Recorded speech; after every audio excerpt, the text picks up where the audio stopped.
There is a quiet, almost invisible moment when the empath stops absorbing pain. It doesn't look dramatic from the outside. There is no explosion, no final argument that neatly explains everything. But psychologically speaking, it is one of the most important shifts a human being can go through. Because up until that point, the empath has built their identity around endurance. They believed, often without realizing it, that love meant tolerance, that understanding meant erasing who they are, and that if they could just hold enough emotional weight, something would eventually change. That belief system has good intentions, but it is dangerous when used against them. Empaths tend to carry a huge sense of duty for the feelings of others. They feel first, think second, and blame themselves last. And in relationships with narcissistic personalities, this becomes a trap. The narcissist pushes responsibility away. The empath takes it all in. Over time, the empath becomes a psychological shock absorber, soaking up chaos, smoothing over conflict, and turning cruelty into excuses. And here is the main point. They don't do this because they are weak. They do it because they are caring, have high empathy, and care deeply about meaning and connection. Those traits, when unguarded, become weaknesses. But no system can absorb endless stress without changing. That is true in engineering, biology, and psychology. Eventually, the empath reaches a breaking point, not of anger, but of seeing the truth. Something clicks. They realize that the pain they have been carrying isn't an accident, isn't temporary, and isn't leading anywhere good. They see the pattern. They see that their compassion has become the very thing being used against them. And when that realization happens, the mind doesn't collapse. It resets. This is where people misunderstand what happens next. They expect bitterness or revenge. But what actually comes out is something far more confusing to others: emotional withdrawal. The empath stops explaining, stops defending, and stops trying to be understood by someone who benefits from misunderstanding them. This is not cruelty, it is the return of balance. The empath begins to turn their energy inward toward peace, self-respect, and truth. And that shift is silent but cannot be undone. At this stage, the empath no longer defines themselves by how much they can handle. They begin to define themselves by what they will not accept. That difference is everything. Endurance without meaning leads to resentment. Boundaries based on values lead to strength. The empath doesn't become heartless, they become precise. They stop offering unlimited access to their inner world to someone used to emotional control. That feels like abandonment, even betrayal. But in reality, it is self-protection. Here's the deeper truth.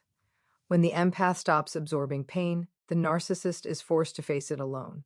There is no longer a buffer, no translator to soften reality. The empath's silence becomes a mirror, and mirrors are dangerous to people who survive by twisting the truth. This is why the shift feels so scary to them, not because the empath attacks, but because they stop playing along with the illusion. From a thinking standpoint, this is the moment when responsibility is put back where it belongs. The empath no longer volunteers to carry what is not theirs. They realize that love without limits is not a virtue, it is chaos. Real compassion requires structure. It requires the courage to say no, even when guilt screams yes. And that courage is built only after suffering has taught its lesson fully. What comes out is not a mean person, but a grounded one, someone who understands that empathy must be guided by truth, or it becomes a betrayal of the self. The empath learns that saving themselves is not an attack. It is a moral duty. And once that lesson is learned, it cannot be unlearned. So if you're standing at that silent breaking point, understand this: you are not becoming colder. You are becoming whole.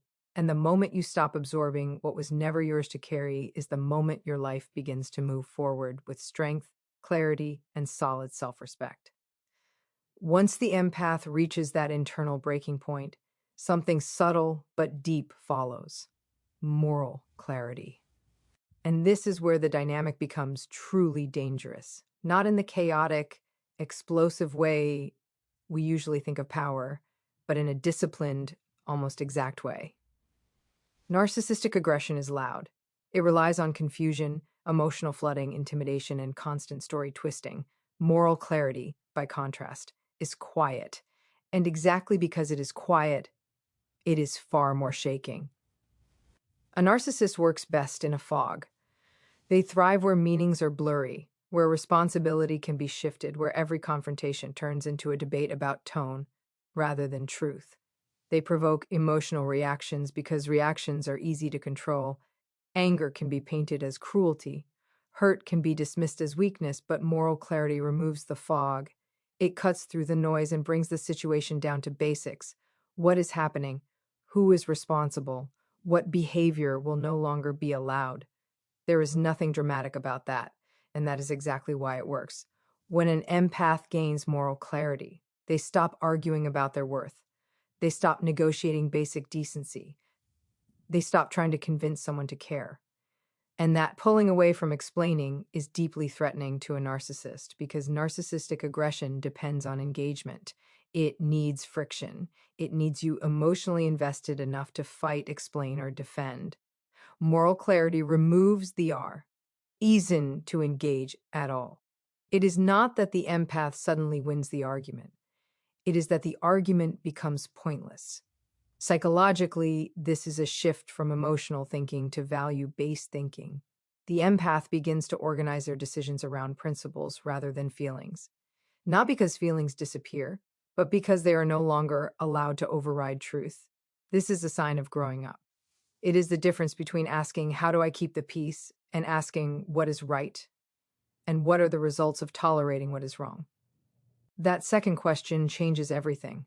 Narcissistic aggression looks powerful, but it is reactive.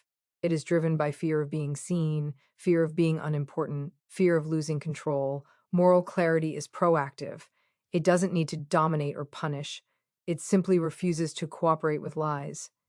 And when someone refuses to play along, the entire structure begins to shake. Because narcissistic power is not built on reality, it is built on a performance. This is why a fed-up empath can appear ruthless.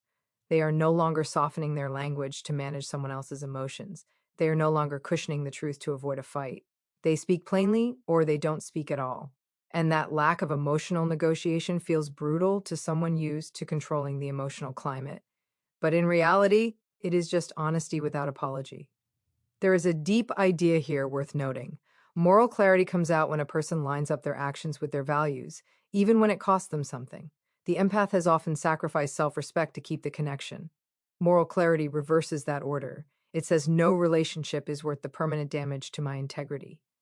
That is not bitterness. That is maturity. And maturity is terrifying to anyone who survives by making others feel small. You will notice that once moral clarity is set, the NA. Narcissists' usual tactics lose effect. Gaslighting fails because the empath trusts their own eyes. Guilt-tripping fails because responsibility has been correctly assigned. Provocation fails because emotional reactions are no longer given as a tool. The narcissist may escalate, but escalation only reveals what clarity already knows. Control was always the goal. What replaces the chaos is something stark and simple. Consistency. The empath's behavior becomes predictable because it is driven by principles. Boundaries are enforced calmly. Consequences are applied without drama. There is no need to threaten or explain too much. This is not domination. It is self-control. And self-control is the one form of power narcissism cannot fake. So if you are wondering why this shift feels so final, so unbending, it is because it is. Moral clarity doesn't change with mood.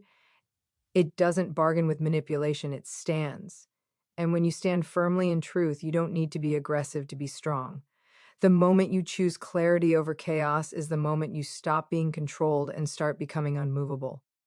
Once moral clarity has taken root, the next shift is even more shaking for the narcissistic dynamic, the withdrawal of emotional fuel. This is where power truly changes hands, not through fighting, not through clever arguments, and certainly not through revenge, but through absence. And that absence is not passive. It is on purpose, structured, and psychologically crushing to someone who survives on attention, reaction, and emotional leverage. To understand why this works, you have to understand what emotional fuel actually is. A narcissist does not regulate their sense of self internally. Their stability depends on outside input, admiration, fear, validation, outrage, even pain. It doesn't matter whether the attention is positive or negative. What matters is that it confirms T, they are the center. As long as you are emotionally responding, you're helping maintain their identity. And for a long time, the empath does this without knowing, believing that engagement equals care. But once the empath steps back, something amazing happens. The narcissist begins to experience a kind of psychological freefall. The familiar tactics, provocation, charm, guilt, intimidation, no longer land. There is no echo, no emotional return. And without that feedback loop, the narcissist is forced into contact with something they spend their lives avoiding: internal emptiness. This is why indifference is so often seen as cruelty. From the outside, it looks cold. From the inside, it is clarity in action. The empath is no longer giving their emotional energy to someone who consumes it without giving back. They stop reacting, stop explaining, stop doing emotional work for someone else's stability. And this withdrawal is not done to punish, it is done to take back control. Psychologically, this is a change from an identity focused on others to integrity focused on self. The empath learns that being emotionally available to everyone is not a virtue, it is a failure of judgment. They begin to choose where their energy goes and, more importantly, where it doesn't. Choice alone collapses the narcissistic power structure because it exposes how dependent that structure always was. What makes this particularly effective is that it cannot be argued against. You can defend yourself against accusations. You can counter insults. You can even survive blame, but you cannot negotiate with someone who simply does not participate. Silence, when based on self-respect, is not avoidance. It is a boundary with no holes. The narcissist will often respond to this withdrawal with escalation, sudden remorse, fake vulnerability, rage, or smear campaigns. These are not signs of strength.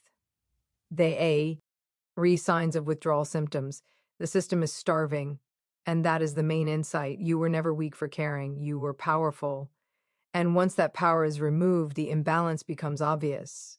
There is also a deep lesson here about power itself. Real power does not require domination. It requires independence. The empath, by withdrawing emotional fuel, shows that their sense of self no longer depends on being seen, approved of, or understood by someone incapable of real sharing. That independence is unbearable to a narcissist because it cannot be controlled. Notice, too, how the empath's inner world begins to stabilize. Energy once spent managing chaos is now available for growth, creativity, and repair.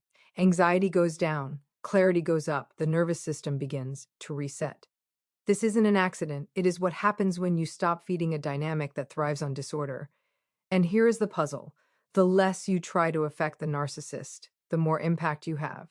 Not because you are manipulating, but because you are no longer available to be manipulated. The narcissist may never say what they have lost, but they feel it deep down. Something essential is gone. The stage is empty. The audience has left.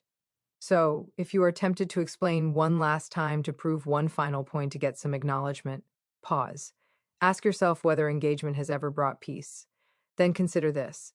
The most decisive move you can make is not to fight harder, but to stop playing altogether. When you withdraw your emotional fuel, you don't just take your power back. You reveal that it was yours all along. After emotional fuel is withdrawn, something else solidifies, something far more permanent than distance or silence. Boundaries emerge not as rules written in anger, but as walls built from pain. And that distinction matters because boundaries created out of theory can be negotia. Boundaries created out of lived suffering cannot. They are unbreakable precisely because they are remembered in the body, not just understood in the mind. An empath who has been deeply hurt doesn't set boundaries casually. They have learned, often the hard way, that access to them has consequences. Every boundary now carries the memory of what happened when there was no boundary at all. This is why guilt stops working. This is why gaslighting loses its grip. The nervous system itself has learned the lesson.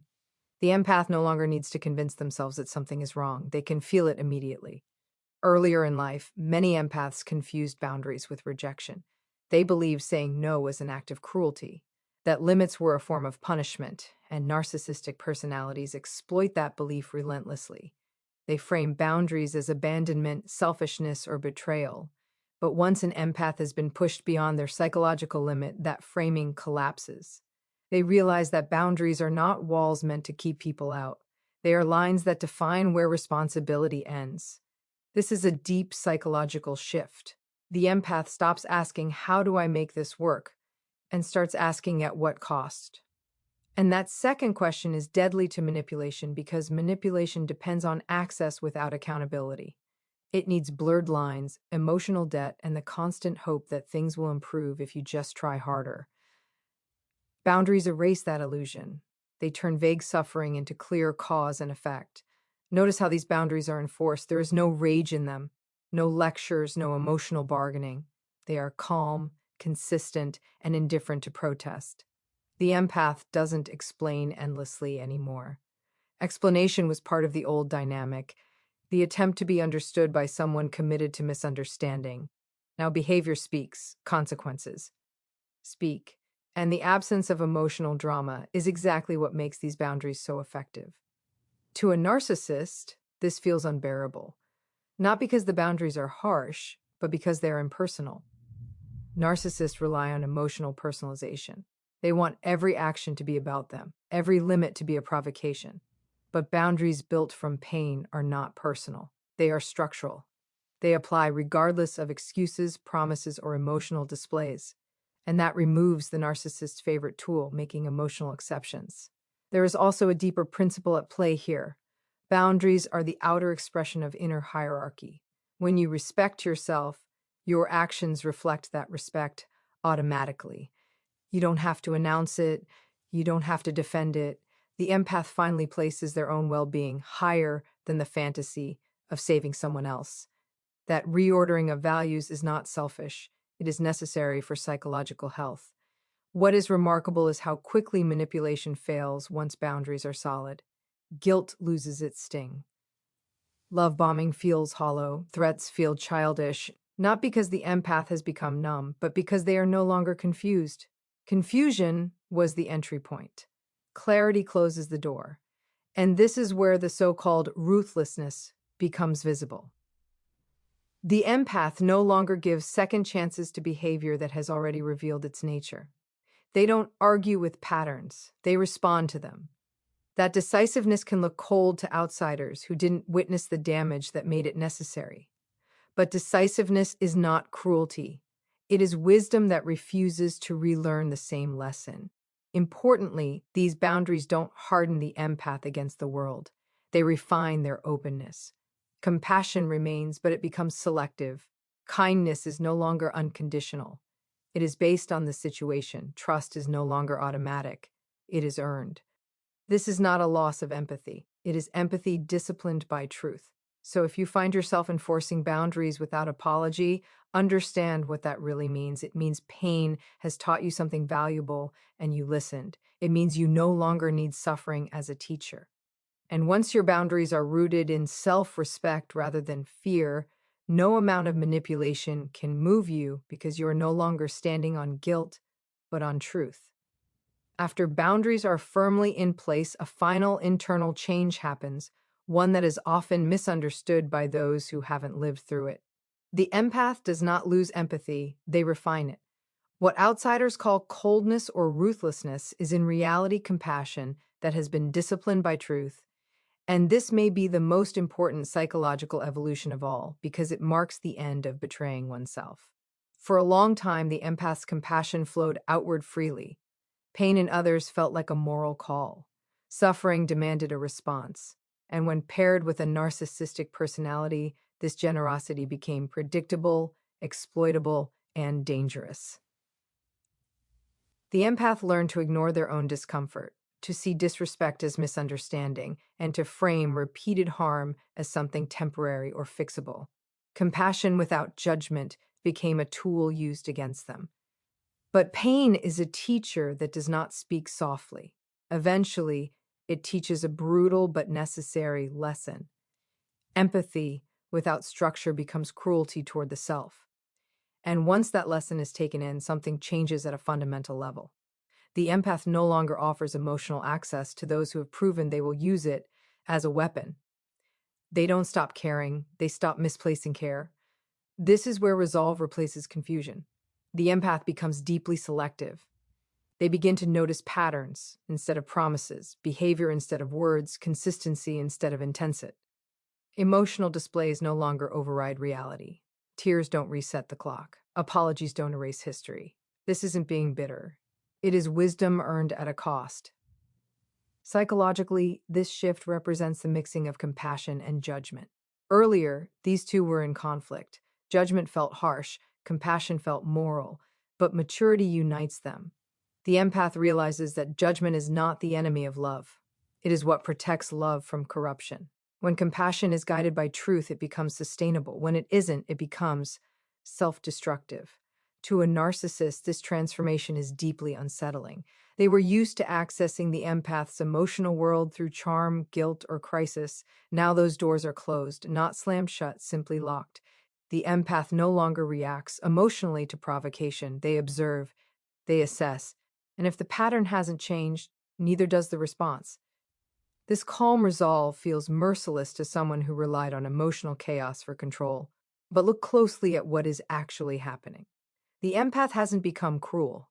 They have become aligned. Their values, perceptions, and actions now point in the same direction. There is no internal debate about whether to stay, explain, or try again. That internal war is over, and peace, when you have lived in chaos for a long time, can look like coldness to those who benefited from the noise. There is also a deep reckoning here. Real compassion requires hierarchy.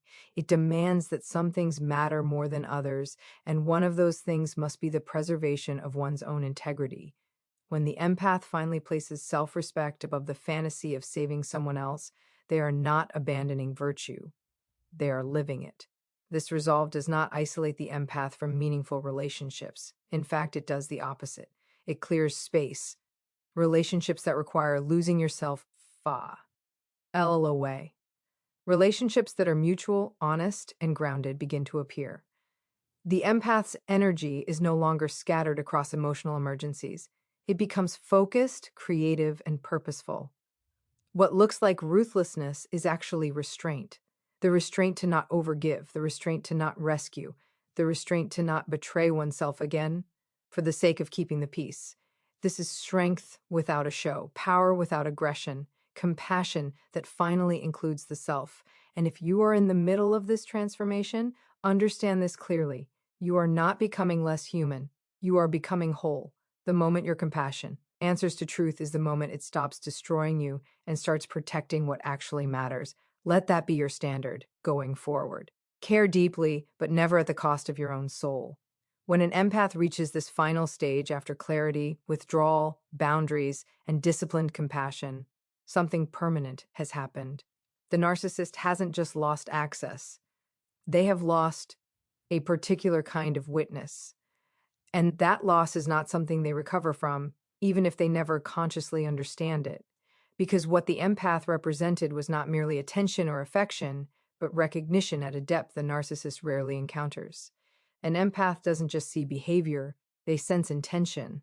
They notice inconsistencies between words and actions. They feel the cracks beneath the performance. And in many narcissistic relationships, the empath is the only person who ever came close to seeing the narcissist as they actually are behind the mask, beneath the defenses, beyond the carefully made image. That kind of recognition is addictive to a narcissist, even if it scares them. It feels like being known without control. When that empath wakes up and walks away consciously, not in confusion, not in rage, not begging for unders, the narcissist is left with something deeply unsettling. The knowledge that someone saw them clearly and still chose to leave. That is a psychological wound. No amount of replacement can fully cover. New admiration can be found, new attention can be built, but genuine understanding cannot be copied on demand. This is why narcissists often try to rewrite the story after the empath leaves. They minimize, twist, or make the other person look bad, not mainly to convince others, but to protect themselves from an unbearable internal question. What did they see that made them stop? Because that question points inward. And inward is where narcissistic structures are weakest from a psychological standpoint. The narcissist loses more than a person. They lose a mirror that reflected both potential and truth. The empath often saw who the narcissist could have been, not just who they were. And when that potential is withdrawn, It leaves behind a sense of collapse, not dramatic collapse. Narcissists are skilled at keeping up appearances, but a quiet, persistent instability. Something essential is missing, and it can't be named without facing responsibility. What makes this loss permanent is that the empath does not return as the same person. Even if contact resumes, the dynamic is dead. The empath no longer offers emotional rescue, translation, or unconditional presence. The narcissist can feel this immediately. The atmosphere has changed, the leverage is gone, and that absence confirms the loss again and again. There is a deep idea here that is worth sitting with.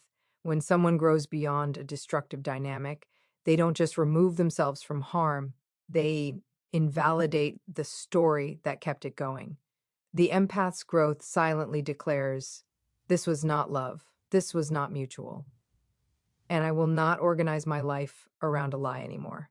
That declaration doesn't need to be spoke. And it is lived. And lived truth is very difficult to argue with. For the empath, this final stage is not about victory over another person. It is about peace within the self. The inner conflict is resolved. Values, perception, and action are aligned. There is no lingering fantasy of being understood by someone who refused understanding, no desire to force remorse, no need for acknowledgement. That freedom is what makes the separation complete. And here is the puzzle that often surprises people. Once the empath is truly free, the narcissist becomes psychologically irrelevant, not hated, not feared, simply unimportant. Indifference is not coldness, it is closure.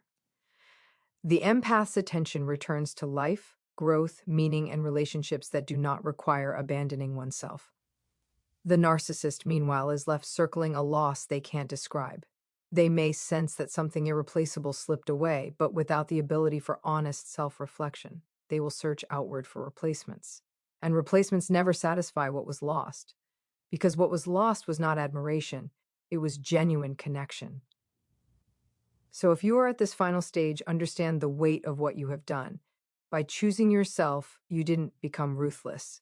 You became truthful. And truth, once lived, cannot be undone. Carry that forward. Build a life where your empathy is welcomed,